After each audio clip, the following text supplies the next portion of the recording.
هەر لەسەر گرنگی سەردانەکەی ئەردۆغان بۆ عراق وەرمی کوردستان لەگەڵ میوانەکەم قسە دەکەم لە ئەستەدیۆ دکتۆر مهەنەد جەنابی مامۆستای زانکۆ شارەزای پەیوەندی نێودەوڵەتەکان لێرە لەگەڵما زۆر بەخێر بێ.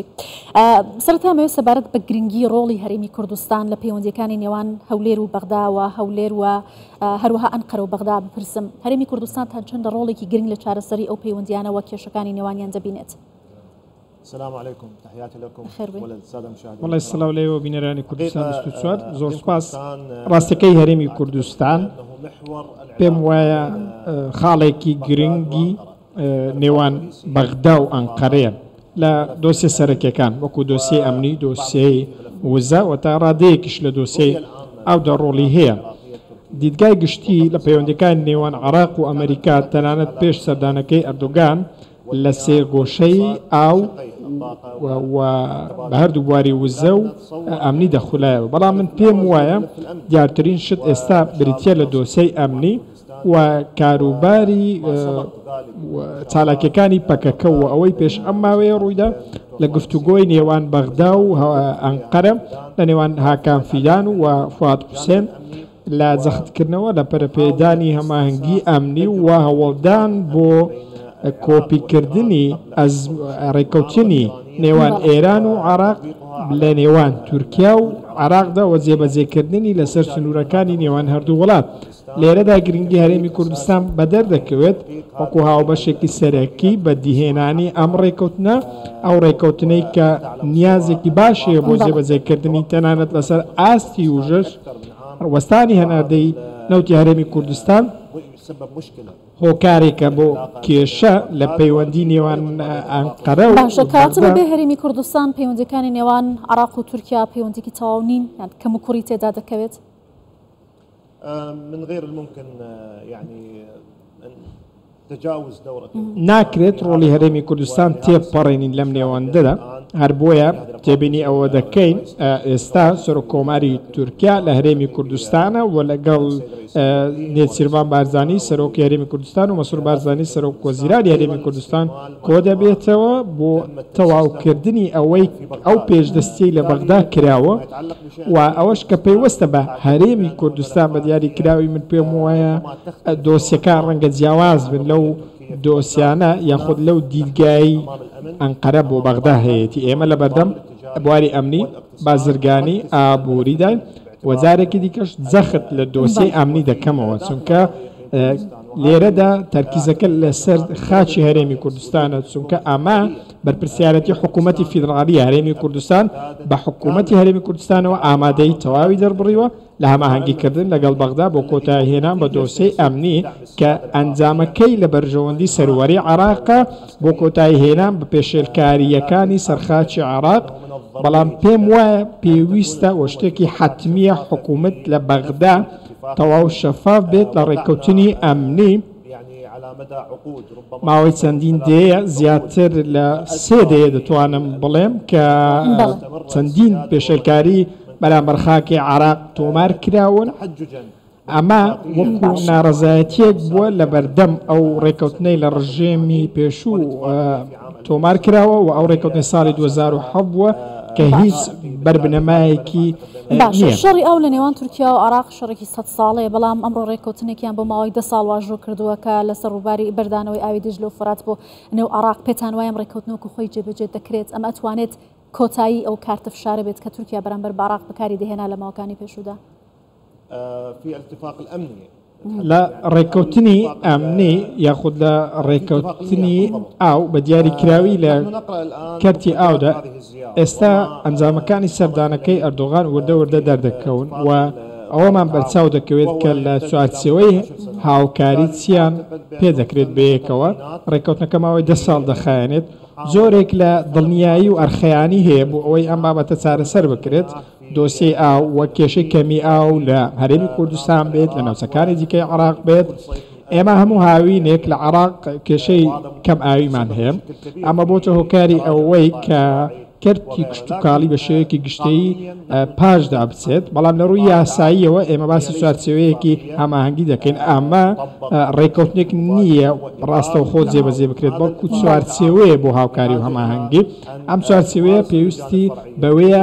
لیژنە لاوەکیەکان بە ئەرکی خۆیان هەڵبستن و کار بکەن لەوەی کە پابەندەکان دابڕێژنەوە لە نێوان حکوومەتی عراق و حکوومەتی تورکیا بە شێوەیەک هەردوو لا پابند بن بە دابشکردنێکی یەکسان و دادپەروەرانەی ئاو بۆ ئەوەی هەردوو لە بەشە ئاوی خۆیان بە شێوەیەکی یەکسان بەدەست بێن بەڵام پێم وایە ئەمە پێویستی بە ماندووبوونی زیاتر پێویستی بە کاری زیاترە لەلایەن بەغداوە تەنانەت قەیرانی ئاویش پێم وایە بەشێکی لە ئەستۆی عراقە و هەڵەکەی هەڵەی عراقە بە تایبەتی لە ڕووی کەمی خزمەتگوزاری ڕووبارەکان بۆیە پێم وایە پێویستە دیدگای زۆر باشە بۆ یەکەم جار وە دوای 13 ساڵ ئەردۆغان لەگەڵ دەوەزیر کە لە شانزەکەیدا هەن زیاتر لە دەوەزیر سەردانی هەرێمی کوردستانی کردووە ئەمە چه پەیامێکی گرنگ دەگەیەنێت بۆ نزیکبوونەوەی پەیوەندیەکانی هەولێر و ئەنقەرە لە یەکتر هاوکات بۆ ئەو لایەنانەی کە چاویان لە قوارەی هەرێمی کوردستان و تێکدانی ئەو پەیوەندیانەیە لا أعتقد أنه العلاقة بين پێم وانە پەیوەندی نێوان هەولێر و بەغدا بەرەو پاش چوو بێت لەو سەدەمی گۆڕانکاریەوە لە ساڵی 2005 تاکو ئێستا پەیوەندیەکی نایەبوو ناوازە هەبووە هەندێک کات پەیوەندی ئەنقەرە و هەولێر زۆر باشتر بووە لە پەیوەندی نێوان ئەنقەرە و بەغدا بۆیە ئەمە پەیوەندی بەوەوە هەیە سەردانەکەی ئەردۆغان لە چوارچێوەی حاڵەتی دامەزراندنی پەیوەندی نێوان هەولێر و بەغداوە هاتووە ئەو کێشانەی کە بۆ هۆی بڕیارەکانی دادگای باڵای فیدرالی دروست بە بەتایبەتی لە دۆسیەی وەستاندنی هەناردەی نەوتی هەرێمی کوردستان و پێشێرکاریەکان بەرامبەر بە خاچی عراق بە شێوەیەکی گشتە و هەوڵەکانی عراق بۆ زیندووکردنەوەی هێڵی کەرکوب جەیهان ئەمانە ڕاستە چارەسەرکردی ئەم کێشانە لە بەرژەوەندی هەموو لایەکدا بۆیە هەرێمی کوردستان بەشێکی سەرەکی ئەم سەردانەیە ڕۆڵێکی گرنگی هەیە ڕاستە هەرێمی کوردستان لە ماوەی ڕابردوودا دووچاری شەڕێکی سەربازی و یاسایی بۆتەوە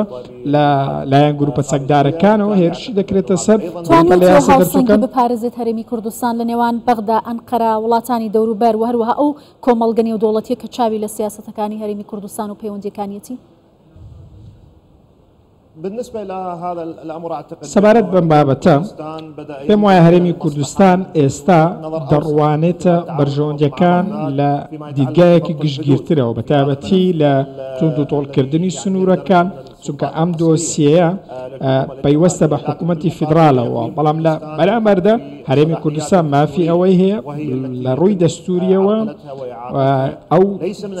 دەسەڵاتانەی پەک خراون نەک لەلایەن حکوومەتی فیدرالیەوە بەڵکو لەلایەن چەند لایەنێکی سیاسی نێوپەرلەمانی عراق و چەند لایەنێکی هاوپەیمانی ئیدارەتی دەوڵەت کە ڕێگرن لەوەی حکوومەتی بەغدا و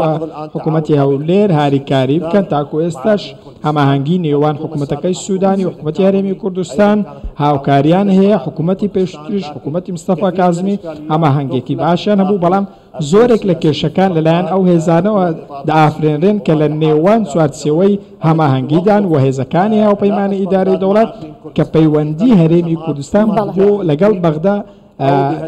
بۆ دروستکردنی کێشە بەکاردێنن بۆ ئەوەی ڕێگری لە حکوومەتی فیدراڵی لە ماوەی 20 ساڵی ڕابردوودا زیاتر لە 20 ساڵ عراق ئارامی بەخۆیەوە نەبینیوە لە ماوەی چەند ساڵی ڕابردوو هۆڵێکی زۆر هەبوو بۆ ئارامکردنەوەی ناوخۆی عراق و هەروەها ئەو هێرشانەی یا بڵێن و ئاڵۆزیانەی کە لە دەرەوەی سنوورەکانەوە بۆ عراق هاتوون پێتان وایە ئێستا لەو قۆناغەدایە کە عراق بتوانێت بە بیرێکی ژیرانە لەگەڵ دراوسەکانی بە تایبەتی هەنگاو بنێت بۆ چارەسەرکردنی و ئاڵۆزیانە ڕۆڵێکی سەرەکی ئەم سەردانە و یەکێک لەو بەرژەوەندەی کە حکوومەتی فیدراڵی باسی کردو بریتیە لە ڕێگەی گەشەپێدان ئەم پرۆژەیە تاکو ئێستاش لە بواری تیۆری ماوەتەوە لە بواری هەڵسەنگاندن و لێکۆڵنەوە ماوەتەوە بەڵام ئەگەر بێت و لە واقعدا جێبەجێ بکرێت ئەوە ڕەنگە ئەو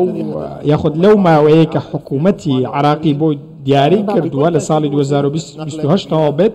دەبێتە گۆڕانکاریەکی زۆر گرنگ لە ئابووری عراق لە ڕۆڵی استراتیژی عراق و ڕۆڵی هەرێمی کوردستان تەنانەت لە هەماهەنگیش لەگەڵ تورکیادا بەڵام پێم وایە ئەم دۆسیەیە ڕەنگە پێشوازی لێ نەکرێت یاخود زۆرێک لە قبول نەکردنی لەلایەن ئەمریکاوە بەربەست لە بەردەمیدا دروست بکرێت بۆچی پێشوازی ئەو تۆ لێ نەکرێت پێم وایە واشنگتن وای دەبینێت کە ڕێگەی گەشەپێدان پەیوەندی بە فاوەوە هەیە یاخود بە فاوە بەستراوەتەوە بەشێکە لە پرۆژەی چین بۆ دروستکردنی ڕێگەی ئاوریشمی و هەوڵێکی ئێرانە لە شەلامچەوە و بۆ وێزگەی بەسرە بۆ ئەوەی ئەو ڕێگایە ئەو پرۆژەی خۆیان بەدی بێن و هەورێکە بۆ بەستنەوەی ئێران بە ڕێگەی گەشەپێدان ئەو ڕێگەی دەگاتە دەریای ڕەش لە ڕێگەی تورکیاوە لەوێشەوە لە سووریا دەگاتە دەریای ناوەڕاست ئەمانە ئەو هۆکارانن کە ڕەنگە ببنەوەی دروستکردنی کێشە لە بەردەم پرۆژەکە مەزگەرەوەی پرۆژەیەکیش هەیە کە واشنگتن لەگەڵ هند و شانشینی سعودی و بەشێک لە وڵاتانی کەندا و ڕێکوتنیان لەبارەوە کردە من ناڵێم ئەمانە ڕەنگە ڕێگر بن بەڵام دەڵێم ئەمریکا پێشوازیکی باش لەم بابەتە ناکات و ڕەنگە ئەم بابەتە پەیوەندی بە گەشەسەندنی عراقەوە هەبێت نەک بۆ ئەوەی کە چین بێتە ناو بابەتەکەەوە یاخۆت زۆرێک لە ڕکابەری لەگەڵ ئەمریکا دروست بێت